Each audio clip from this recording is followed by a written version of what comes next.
Lionel Jospin, François Hollande, Jean-Paul Huchon, Manuel Valls, ces quatre-là furent longtemps amis ou alliés au sein du Parti socialiste.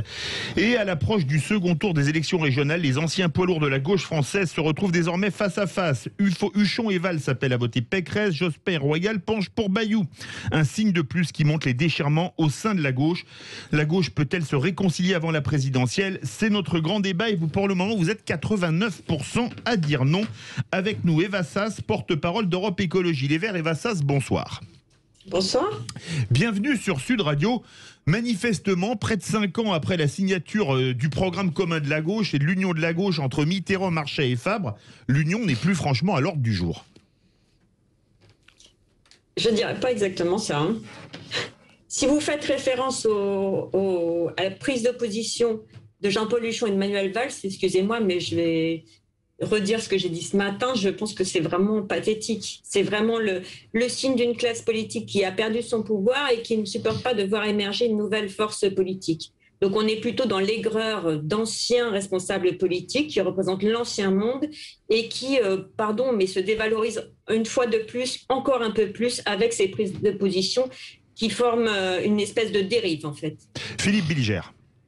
Je ne vous rejoins pas, madame, là-dessus. Même si je trouve tout à fait normal que dans le combat électoral, il y ait eu cette alliance entre des gauches qui ont probablement des points communs, mais je comprends également Manuel Valls et Jean-Paul Huchon qui...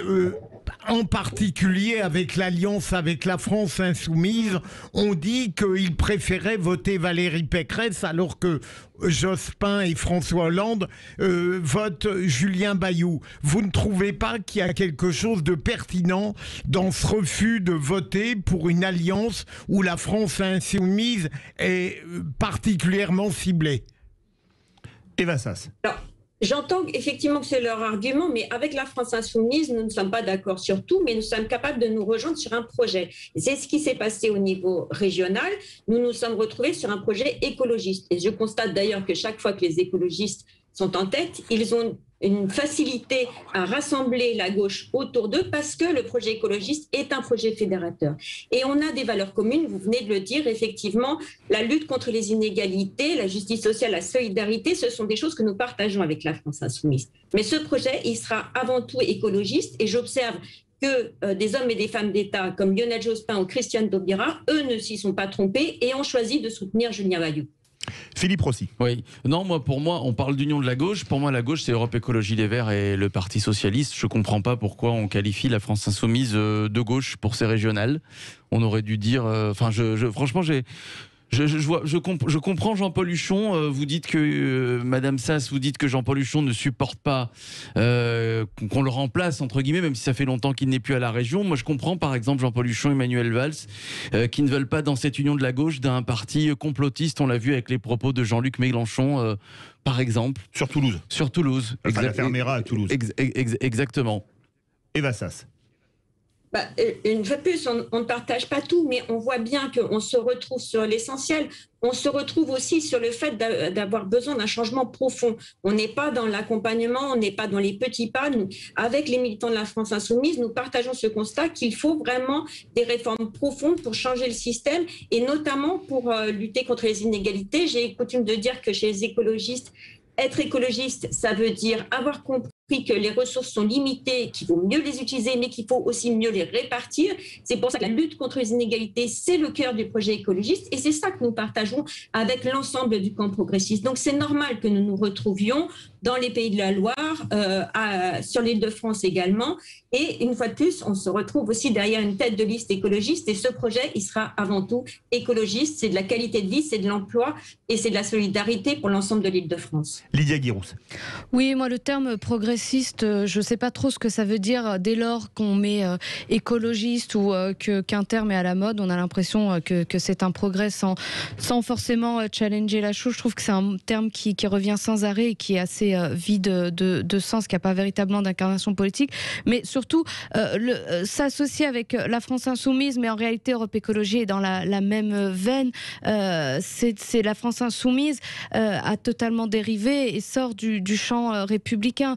Aujourd'hui, vous avez des paroles où on considère que c'est normal de trier les gens en fonction de leur couleur de peau. On fait des réunions en non-mixité. Vous avez des élus de la France Insoumise, mais aussi d'Europe Écologie Les Verts qui sont favorables au burkini, qui est quand même un effacement du corps de la femme, qui piétine la dignité des femmes, qui prennent position pour le voile et ne trouvent jamais de mots pour condamner la montée en puissance de l'islamisme. Je trouve qu'au contraire, Manuel Valls, Jean-Paul Huchon, mais même Juliette Méadel sont responsables et sont toujours dans cette veine républicaine qu'on aimait dans cette gauche lorsqu'elle savait où était sa boussole républicaine, en prenant position pour Valérie Pécresse. Aujourd'hui, à mon sens, Jospin se trompe d'époque, se trompe de gauche. À l'époque de la gauche plurielle était républicaine. Aujourd'hui, ces alliances-là, elles ne sont pas républicaines et quand le front républicain doit se faire aussi contre cette extrême gauche qui est dangereuse pour l'unité du pays. Eva Sas. Je réfute totalement cette caricature qui est faite des écologistes. Les écologistes combattent l'islamisme politique, ils l'ont toujours en acceptant le burkini. Ils sont très attachés. Merci de me laisser parler. Ils sont très attachés à la loi de 1905. Ils proposent d'ailleurs pour la région Île-de-France un observatoire régional de la laïcité, justement pour que cette loi de 1905 soit bien respectée par tous et dans tous les établissements. Ils sont attachés à la loi de 2004 qui interdit le port du voile à l'école, à la loi de 2010 qui interdit la dissimulation du visage dans l'espace public. Burqa. Donc, vous ne pouvez à aucun moment prendre en défaut les écologistes sur leurs valeurs. Nous sommes extrêmement attachés à la laïcité et nous l'avons prouvé à de multiples reprises. On est là dans une caricature qui vise à faire des écologistes un épouvantail parce que Valérie Pécresse a peur effectivement de se voir ravir la région. Je pense que c'est signe surtout d'une fébrilité qui vise à caricaturer ses adversaires sans écouter ce qu'ils ont vraiment à dire et le projet de transition écologique qu'ils ont à proposer aux citoyens de la région. Direction le 0826 300 300, direction Bordeaux. Bonsoir Frédéric. Bonsoir à tout le monde. Est-ce que pour vous les gauches sont réconciliables avant la présidentielle? C'est dans 9-10 mois. Je ne sais pas si elles sont réconciliables. Là, peut-être que pour une fois, elles vont pas réussir à se réconcilier. Alors moi, ce que je vois, alors évidemment, quand j'entends parler Madame Sass, c'est incroyable, incroyable. Les écologistes ne sont pas écologistes, ils sont écologues. Ce qu'ils proposent, c'est tout simplement des choses folles. Ils s'allient, comme l'a rappelé Madame Guérousse à l'instant, avec des personnes absolument infréquentables qu'il faudrait surveiller, voire même filer toute la journée avec la police, etc. Ah oui, ce que font là, je vous laisse responsable de vos propos. Tout à fait, tout à fait. Monsieur Piolle à Grenoble, Monsieur Doucet à Lyon, on voit comment ils agissent, c'est absolument abominable. Et ce qui est très amusant, c'est de voir quelqu'un qui sort, là, Monsieur Jospin, je sais pas, on dirait un espèce de fantôme qui sort de sa tombe. On n'a absolument rien à faire de la vie de Monsieur Jospin, qui a été un Premier ministre, qui a eu juste la chance d'avoir une embellie économique pendant qu'il était au pouvoir. Donc là, cette alliance, c'est très rigolo. Ensuite, Valls et Huchon. Alors là, c'est encore plus rigolo. Valls, il nous a quand même trahis. Il a renié tout ce qu'il avait fait en France. Il est parti à Barcelone. À Barcelone, il a joué au torero. Il s'est fait carrément bien incorner. Il est revenu, gros Jean comme devant, en France. Et Monsieur Huchon, si je me rappelle bien, il me semble qu'il était à la place de Madame Pécresse, à la tête de l'Île-de-France à une époque. Et je crois me rappeler qu'il a tout simplement, peut-être pas ruiné, mais enfin, il a complètement défoncé les budgets de cette région. En plus, je crois qu'il se permettait de donner des subventions à je ne sais combien d'associations, même à l'étranger, je crois me rappeler. Et là, ensuite, par contre, je ne sais pas. Il me semble avoir lu deux ou trois articles où il y avait des doutes sur l'honnêteté de sa gestion pendant cette truc. Ça, c'est votre responsabilité. Mais pour vous, Valérie Pécresse devrait refuser le soutien de Valls et de Huchon, c'est ça? Ce sont deux boulets. Il faut absolument qu'elle les ridiculise un petit peu plus parce qu'ils se ridiculisent déjà suffisamment tout seuls, tous les deux. Et ensuite, voilà, stop. Non, pas eux. Merci beaucoup Frédéric de Bordeaux. Eva Sas, est-ce que pour vous, comme le dit Frédéric, Manuel Valls et Jean-Paul Huchon sont des boulets pour Valérie Pécresse? Je ne sais pas, enfin, je trouve une fois de plus que qui se soucie de la vie de Jean-Paul Huchon et de Manuel Valls? Est-ce qu'un électeur va se dire, tiens, Jean-Paul Huchon vote Valérie Pécresse, je vais voter Valérie Pécresse? Je pense qu'il y a malheureusement un peu trop d'ego chez Jean-Paul Huchon parce que vraiment, ça n'intéresse personne. Une fois de plus, c'est vraiment une classe politique qui a perdu ses privilèges et qui se défend comme elle peut.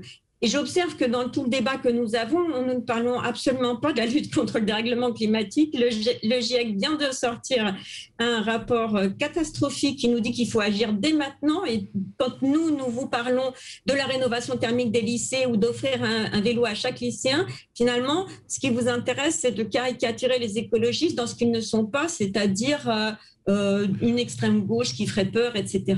Moi, j'invite tous les citoyens à se mobiliser dimanche pour faire de la région Île-de-France et des Pays de la Loire aussi d'ailleurs une région écologiste. Ça serait une grande nouveauté en France et on sait que les solutions au dérèglement climatique, elles sont au niveau local. Donc je pense que c'est ça qui est important et vraiment, toutes ces polémiques me paraissent vraiment tout à fait inintéressantes et j'espère vraiment que les électeurs feront le bon choix et non pas sur des petites phrases ou des réactions de politique aigries. Merci beaucoup Eva Sas, porte-parole d'Europe Écologie Les Verts. Notre grand débat, Valls, Huchon, Royal, Jospin.